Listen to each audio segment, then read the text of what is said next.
Everyone, তোমরা সবাই কেমন আছো? আশা করছি সবাই ভালো আছো। তো আমি চলে এসেছি ধনদেলিংয়ের ডে 2 নিয়ে। তো আজকে কি ঘুরলাম অবশ্যই বলবো, কিন্তু তার আগে যদি তোমাদের আমার ভিডিও ভালো লেগে থাকে তাহলে অবশ্যই লাইক, শেয়ার অ্যান্ড সাবস্ক্রাইব করে দিও। তো আজকে আমাদের ডেটা স্টার্ট হয়েছিল ওয়াইল্ড সাফারি দিয়ে। তো ড্রাইভার দাদা ওখানে লোকালদের সাথে কথা বলেই আমাদের ওই ওয়াইল্ড সাফারির এটা সব কিছু অ্যারেঞ্জ করে দিয়েছিল।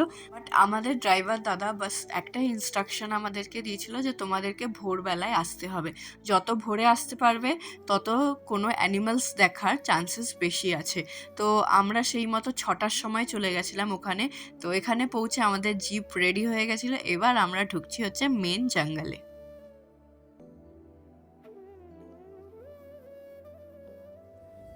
তো বেশ অনেকটা এরিয়া নিয়ে জঙ্গলটা ছিল।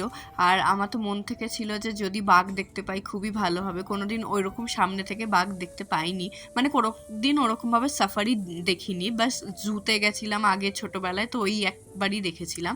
তো এখানে যখন যাচ্ছিলাম আমাদেরকে যা যা দেখা যাচ্ছিল সেগুলো সেই যেই ড্রাইভার দাদাটা ছিল, মানে যে জিপটা চালাচ্ছিল সেই বলে দিচ্ছিল আমাদেরকে। সো প্রথমে এখানে ভিউটা দেখাচ্ছিল যে কি সুন্দর ভিউটা, অনেক উঁচু উঁচু জায়গা দিয়ে সব দেখা যাচ্ছিল। আর প্রথমেই আমরা যেটা দেখতে পেয়েছিলাম এক ঝাঁক হরিণ। সেই হরিণগুলো এত জোরে দৌড়াচ্ছিল, এত সুন্দর লাগছিল। তো প্রথম আমাদের ছিল হরিণ। তো তোমাদেরকে যেটা বললাম যে সাফারির জন্য আমরা অনেকটাই সকালে বেরিয়েছিলাম। তো তোমরাও যদি দেখতে চাও তোমরা অবশ্যই সকালে বেরোবে, যত সকালে বেরোতে পারবে তত ভালো। তো এই যে সাফারি, সেই জায়গাটার নাম ছিল পিজি পালিয়া ওয়াইল্ড সাফারি। আমি এখানে নাম মেনশন করে দিলাম, তোমরা যাদের সাথে যাবে তাদেরকে কন্ট্যাক্ট করতে পারো। তো হরিণের পর আমরা এখানে ওয়াইল্ড বোর দেখেছিলাম। তারপর এখানে কি সুন্দর ময়ূর দেখেছিলাম, যদিও আমি যখনই ময়ূর দেখি আমার ভাবি যে হয়তো পেখম মেলো, বাট ওটা কোনোবারই দেখতে পাই না। দিয়ে তারপর আমাদেরকে নিয়ে যাচ্ছিল মেন জায়গাতে যেখানে বাঘ থাকার চান্সেস বেশি। তো এখানে এই এরিয়াটাও দেখাচ্ছিল, এই যে এখানে যে জলটা দেখতে পাচ্ছ, এখানে জায়গায় জায়গায় অনেকগুলো এরকম করা আছে যে বাঘরা যদি আসে জল খেতে পারে, বা বাকি অ্যানিমালসও যদি আসে তো খেতে পারে ওখানে জল। বাট অনেক ওয়েট করে করে আমরা বাঘ দেখতে পাইনি। তো আমাদের যে সাফারিটা চালাচ্ছিল সে বলল যে এত হরিণ, এত অ্যানিমালস দেখতে পাচ্ছ মানে আশেপাশে বাঘ নেই, সেই জন্য দেখতে পাচ্ছ। তো বাঘ অনেক হয়তো ভেতরে ছিল, সে তখন আসেনি। আর তো কি আর করা যাবে, ব্যাড লাক, দেখতে পাইনি। তো তারপর আমরা ওখান থেকে মোটামুটি বেরিয়ে এসেছিলাম, 2 ঘন্টার মতো ঘুরিয়েছিল। তারপর ব্রেকফাস্ট করতে চলে গেছিলাম। আর তখন 8টা সাড়ে 8টাও বেজে গেছিলো, সবারও খিদেও পেয়ে গেছিলো সেই জন্য। আর ব্রেকফাস্ট মানেই দোসা, আমার অল টাইম ফেভারিট। তো তারপর ব্রেকফাস্ট করে আমরা চলে গেছিলাম ওখানে গুন্ডাল ড্যামটা দেখতে। তো তোমরা যদি চাও তোমরা একটা একটা করে যা যা লোকেশন আমি বলছি, আমি তো এখানে মেনশন করে দিচ্ছি, তোমরা কিন্তু ম্যাপে মার্ক করে রাখতে পারো। এই গুন্ডাল ড্যামটাও বিশাল বড় একটা এরিয়া নিয়ে, আর খুবই সুন্দর দেখতে ছিল।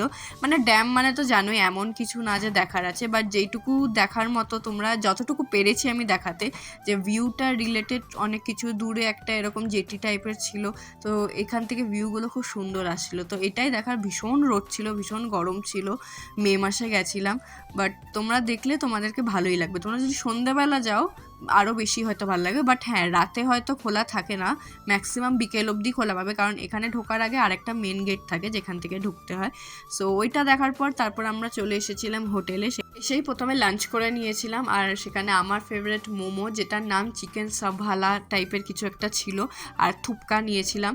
সো থুপকাটা অত বেশি ভালো লাগেনি, যতটা বেশি মোমো টাইপের যেটা ছিল ওটা ভালো ছিল। তো ওখানে আমরা ওয়েদারটাকে এনজয় করতে করতে লাঞ্চ করে নিচ্ছিলাম, কারণ ভীষণ সুন্দর ওয়েদার, হাওয়া ঠান্ডা খুব। ধনদেলিংটা যেহেতু একটু হিলি এরিয়া তাই ওই জায়গাটা ঠান্ডা ছিল, বাকি সব জায়গাগুলো একটু গরমই ছিল। তো তারপর আমরা ফ্রেশ হয়ে একটু রেস্ট নিয়ে নিয়েছিলাম, দিয়ে বিকেলে আবার বেরিয়ে গেছিলাম অনেকগুলো মনেস্ট্রি দেখতে। বেরোনোর আগে কয়েকটা ফটো ক্লিকস করে নিয়েছিলাম আর ভিডিওস তুলছিলাম। তো তুলতে তুলতে দেখলাম সানসেটটা এত সুন্দর লাগছিল। তো ওইখানে আমি সোমালোকে ডেকে দেখাচ্ছিলাম যে দেখো কি সুন্দর লাগছে এখান থেকে সানসেটটা। যদিও খুব ক্লিয়ার ভিউ ছিল না, বাট যতটুকু ছিল খুব সুন্দর লাগছিল, ফোনের থেকে বেশি চোখে বেশি ভালো লাগছিল। বেরোনোর আগে এই 2 ছোট ছোট বন্ধুর সাথে আমার দেখা হয়েছিল। যেখানেই যাই এরকম 4 পায়া বিশিষ্ট বন্ধুদের সাথে আমার দেখা হয়, আর আমার মনটা ওখানেই ভালো হয়ে যায়।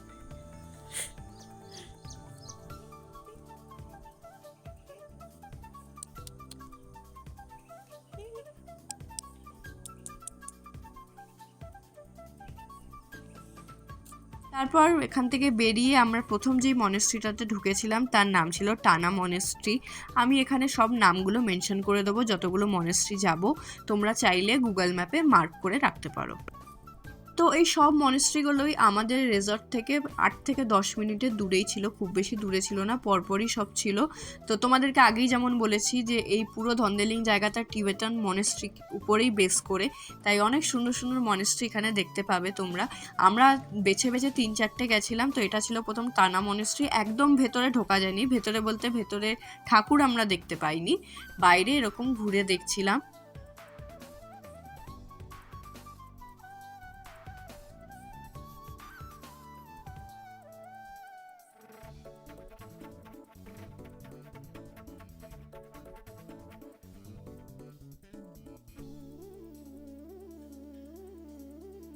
এরপর সেকেন্ড যে মনেস্ট্রিটাতে আমরা গেছিলাম সেটার নাম ছিল রিভা বার্মা।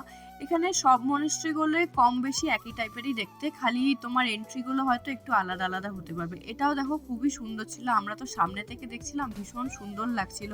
এখানে যেহেতু একটা ফোনের ক্যামেরাতে তার উপরে অন্ধকার নেমে আসছিল বলে একটু ডাল লাগছে, বাট সামনে থেকে ভীষণ সুন্দর ছিল।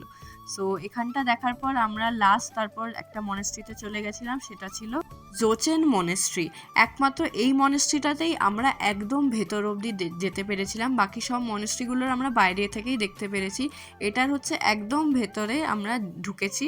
গৌতম বুদ্ধর মূর্তিটাকেও খুব সুন্দরভাবে আমরা দেখতে পেয়েছি। ওখানে ছোট থেকে বড় প্রচুর বুদ্ধিস্ট ছিল, আর ওদের দেখলে ডিসিপ্লিনগুলো ওদের শুনলে তোমরা ভাববে যে সত্যি কত ওদের লাইফটা ডিসিপ্লিন লাইফ, কারণ আমরা যখন ওদের সাথে কথা বলছিলাম ওদের কথা শুনেই বোঝা যাচ্ছিল। তো খুবই ভালো লাগলো ওদের সাথে কথা বলতে। তো তারপর ওখান থেকে আমরা বেরিয়ে চলে এসেছিলাম হোটেল রুমে, আর এসেই প্রথমে একটু মোমো খেয়ে নিয়েছিলাম, আর রাতের খাবার হিসেবে এগুলোই ছিল, আলাদা আর কোনো ডিনার করিনি, বিকজ সারাদিন ঘুরে ঘুরে খুব টায়ার্ড ছিলাম। তো এখানেই শেষ করছি ডে 2, দেখা হবে পরের দিন। আজকের জন্য tata, bye bye, take care.